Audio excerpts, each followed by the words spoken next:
ஹாலிடேஸ்னாலே அது நம்ம GT ஹாலிடேஸ் தான். GT holidays, South India's #1 travel brand. You know you are special when you're with GT holidays. தலைமுறைகளை தாண்டி தரத்துடன் மீண்டும் தனித்துவம் நிறைந்த கடை. இன்றைய தங்க சேமிப்பு நாளைய வாழ்வின் தித்திப்பு. வாடிக்கையாளர் அனைவருக்கும் இனிய பொங்கல் நல்வாழ்த்துக்கள். G Rajam Chetty and sons jewellers, மேற்கு ராஜவீதி, காஞ்சிபுரம்.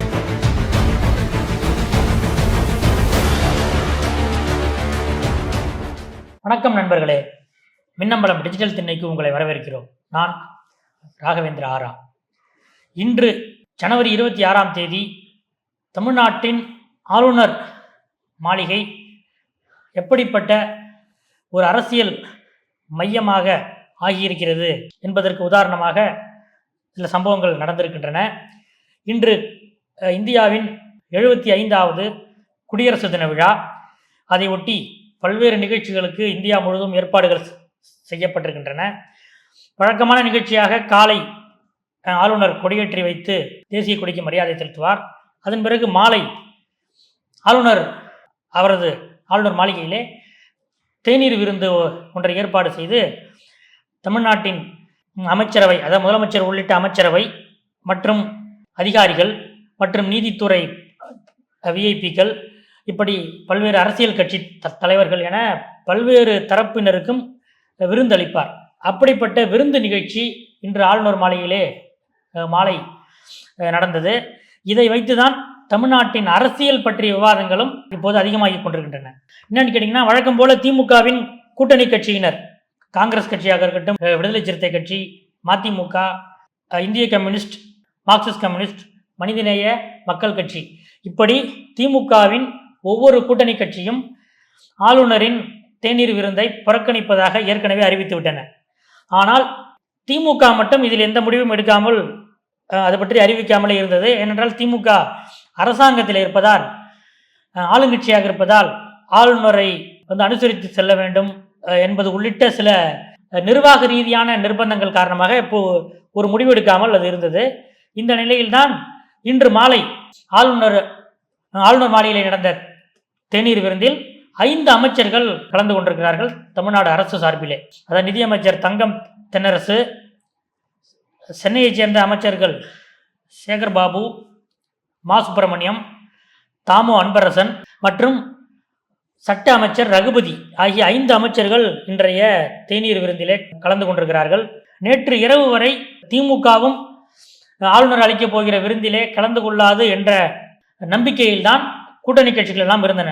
ஆனால் இன்று காலை நிலைமை சற்று மாறியதாக திமுக வட்டாரத்திலும் அரசு அதிகாரிகள் வட்டாரத்திலும் சொல்கிறார்கள். என்னன்னு கேட்டிங்கன்னா, இன்று காலை குடியரசு தின விழாவை முன்னிட்டு ஆளுநரும் முதலமைச்சரும் அந்த விழாவிலே கலந்து கொண்டார்கள். அப்போது ஆளுநர் முதலமைச்சருக்கு நேரடியாகவே அழைப்பு விடுத்திருக்கிறார். நீங்கள் இதுக்கு வரணும், டீ பார்ட்டிக்கு வரணும் சாயந்தரம் அப்படின்ட்டு. அப்போது முதலமைச்சர் இன்று மாலை நான் ஏற்கனவே ஒப்புக்கொண்டபடி விடுதலை சிறுத்தைகள் கட்சியுடைய மாநாட்டிலே கலந்து கொள்வதற்கு திருச்சி செல்கிறபடியால் நான் அமைச்சர்களை அனுப்பி வைக்கிறேன் என்று அவரிடம் அப்போதைக்கு பதில் கொடுத்திருக்கிறார் ஆளுநரிடம். இதற்கு பிறகுதான் திமுக இந்த தேநீர் விருந்தில் கலந்து கொள்வது என்று முடிவெடுக்கப்பட்டிருக்கிறது. அப்போ யார் அவைலபிளாக இருக்கிற அமைச்சர்கள் யார் அப்படின்னு முதலமைச்சர் கேட்டிருக்கிறார். சென்னையிலே இருக்கக்கூடிய அமைச்சர்கள் சேகர் பாபு, மா சுப்பிரமணியன், தாமோ அன்பரசன், இவர்கள் சென்னை மற்றும் சென்னை சுற்றுப்புறத்தை சேர்ந்த அமைச்சர்கள். அவர்கள் எல்லாம் அவைலபிளாக தான் இருந்தார், இங்கே இருக்கிறார்கள். அதே போல சட்ட அமைச்சர் ரகுபதியும் இன்று சென்னையில் தான் இருந்தார். அதே போல அமைச்சர் தங்கம் தென்னரசு அவர் அந்த நாடாளுமன்ற தேர்தல் ஒருங்கிணைப்பு குழுவில் இருக்கிறதுனால நாளையிலிருந்து அந்த கூட்டங்கள் மறுபடியும் தொடங்குகின்றன. ஏற்கனவே கிருஷ்ணகிரி, திருவள்ளூர் மாவட்டங்களுக்கான நிர்வாகிகள் சந்திப்பை நடத்தி முடித்து விட்டார்கள். திருப்பி 27 மீண்டும் அந்த பணிகள் தொடங்குகின்றன. அதற்காக அவர் இன்று காலை தான் சென்னை வந்தார். இந்த நிலையில் சென்னையில் இருக்கக்கூடிய இந்த 5 அமைச்சர்களையும் நீங்கள் ஆளுநர் மாளிகை போயிட்டு வாங்க என்று முதலமைச்சர் அறிவுறுத்தியதாகவும், அதன் அடிப்படையிலேயே இன்று மாலை அவர்கள் தேநீர் விருந்தில் கலந்து கொண்டிருக்கிறார்கள் என்றும் திமுக பிளஸ் அரசு வட்டாரத்திலே கூறுகிறார்கள். இதில் இன்னொரு விஷயம் என்னென்னா, கடந்த ஜனவரி 21 சேலத்திலே நடந்த இளைஞரணி மாநாட்டிலே ஆளுநர் பதவியை அகற்றுவோம் என்று தீர்மானம் வாசித்து நிறைவேற்றினார் அமைச்சர் உதயநிதி ஸ்டாலின். இளைஞரணி செயலாளரான அமைச்சர் உதயநிதி ஸ்டாலின் அவரும் இன்று சென்னையில் தான் இருக்கிறார். அப்போ இந்த அவைலபிள் அமைச்சர்கள் லிஸ்ட்ல அவர் இல்லையா? ஏற்கனவே ஆளுநரை முதலமைச்சர் சந்திக்க சென்ற போது உதயநிதியும் சென்றிருக்கிறார். இந்த நிலையில் இன்று ஏன் உதயநிதி ஆளுநர் மாளிகைக்கு செல்லவில்லை என்று கேட்டால் அதற்கும் ஒரு காரணம் இருக்குது என்கிறார்கள். இன்று மாலை அதாவது இளைஞரணி மாநாட்டில் சிறப்பாக பங்காற்றியதற்காக உழைத்ததற்காக தமிழ்நாட்டிலே இருக்கக்கூடிய அனைத்து மாவட்ட இளைஞரணி அமைப்பாளர்கள் துணை அமைப்பாளர்களை இன்று சென்னைக்கு வரவழைத்து அவர்களுக்கு ஒரு கௌரவப்படுத்தும் நிகழ்ச்சி ஒன்றை இன்று மாலை ஏற்பாடு செய்திருக்கிறார் உதயநிதி. அதனால அவரும் அதை விட்டு, ஏன்னா இளைஞரணி நிகழ்ச்சி என்பதால் அவர் வர முடியல. அதனால தான் இந்த 5 அமைச்சர்களும் கலந்து கொண்டிருக்கிறார்கள். இதில் ஆளுநருக்கு எதிர்ப்பு என்ற தீவிரமான எதிர்ப்பு, அது ஆளுநர் பதவியை ஒழிப்போம் என்றெல்லாம் தீர்மானம் நிறைவேற்றிவிட்டு இப்போது மீண்டும் ஆளுநர் அளிக்கிற தேநீர் விருந்திலே கலந்து கொள்கிறீர்கள் என்று கேட்டால், நாங்கள் அரசு ரீதியாக சில நிர்பந்தங்களுக்கு உள்ளாகித்தான் இருக்கிறோம், வேறு என்ன செய்வது என்ற கேள்வி திமுக தரப்பிலிருந்து இயல்பாக எழுகிறது. அதே நேரம் இன்றைய தேநீர் விருந்தில் இன்னொரு முக்கியமான காட்சியும் அரங்கேறியிருக்கிறது. அதிமுகவை சார்ந்த முன்னாள் அமைச்சர் ஜெயக்குமாரும் சென்னையைச் சேர்ந்த அதிமுகவின் முக்கிய நிர்வாகியான பாலகங்காவும் அந்த விருந்திலே கலந்து கொண்டிருக்கிறார்கள். சமீப காலமாக அதிமுக பாஜக எதிர்ப்பு நிலையை தீவிரமாக கையில் எடுத்திருக்கிறது. கட்சியின் பொதுச் செயலாளர் எடப்பாடி பழனிசாமி சில வாரங்களுக்கு முன்பு மதுரையிலே எஸ்டிபிஐ கட்சி ஏற்பாடு செய்திருந்த சிறுபான்மை நலன்களுக்கான மாநாட்டில் கலந்து கொண்டார். அதன் பிறகு சில நாட்களுக்கு முன்பு ராமர் கோவில் கட்டியதாலேயே பாஜகவுக்கு மக்கள் ஓட்டளித்து விட மாட்டார்கள் என்ற ஒரு கருத்தையும் சொல்லியிருந்தார். இப்படி தீவிரமாக இருக்கிற எடப்பாடி பழனிசாமி ஆளுநர் அழைப்பு விடுத்த தேநீர் விருந்துக்கு எப்படி பிரதிநிதிகளை அனுப்பினார் என்பதும் ஒரு கேள்விக்குறி. அதே போல அந்த விழாவிலே தேநீர் விருந்திலே கலந்து கொண்ட பாஜக நிர்வாகியான கருநாகராஜனோடு ஜெயக்குமார் கைகுலுக்கி சிரித்து பேசிக்கொண்டிருந்தார். இதை பார்த்தவங்க என்ன சொல்கிறாங்கன்னா, அதிமுக பாஜக கூட்டணி வெளியில் தான் உடைந்திருக்கிறது, உள்ளே அப்படியே தான் இருக்குது, தேவையான நேரத்தில் அது மீண்டும் சேர்ந்து கொள்ளும் என்று முதலமைச்சர் ஸ்டாலின் மீண்டும் மீண்டும் சொல்லி வருகிறார். இந்த நிலையிலே இந்த தேநீர் விருந்தின் மூலம் ஆளுநர் சில கூட்டணி நகர்வுகளையும் அதற்கு அச்சாரம் போடும் விதமாக சில விஷயங்களை இந்த விழாவிலே செய்திருக்கிறார் என்றும் சொல்கிறார்கள். கிட்டத்தட்ட 3400 பேருக்கு ஆளுநர் மாளிகை சார்பிலே அழைப்பு விடுக்கப்பட்டிருந்தது. ஆனால் இந்த தேநீர் விருந்திலே சுமார் 1400 பேர் கலந்து கொண்டதாக தகவல்கள் வருகின்றன.